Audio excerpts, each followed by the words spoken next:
এবারে দেখবেন expel dual action অ্যারোসলের সৌজন্যে ডেঙ্গু পরিস্থিতি।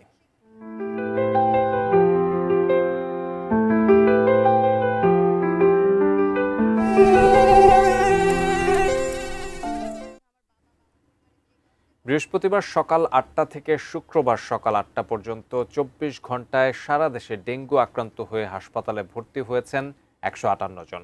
স্বাস্থ্য অধিদপ্তরের সংবাদ বিজ্ঞপ্তিতে জানানো হয়, সর্বশেষ হিসাবের ২৪ ঘন্টায় ডেঙ্গুতে কারো মৃত্যু হয়নি। আক্রান্তদের ২৭ জন ঢাকা উত্তর এবং ১৬ জন দক্ষিণ সিটির। এছাড়া সিটি কর্পোরেশনের বাইরে ঢাকা বিভাগে ৩০, চট্টগ্রাম বিভাগে ১৯, বরিশাল বিভাগে ৪৮, রাজশাহীতে ১১ ও খুলনা বিভাগে ৭ জন ডেঙ্গু আক্রান্ত হয়েছেন। একই সময়ে সুস্থ হয়ে হাসপাতাল ছেড়েছেন ১৬৩ জন। চলতি বছর মোট ডেঙ্গু আক্রান্তের সংখ্যা ৩৩,৪৬৭ আর মৃত্যু হয়েছে ১৩০ জনের।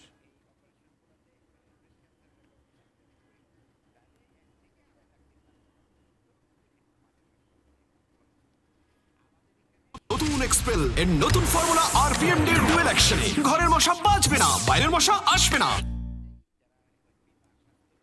ডেঙ্গু এবং চিকুনগুনিয়া সহ মশাবাহিত বিভিন্ন রোগের প্রকোপ বেড়েই চলেছে।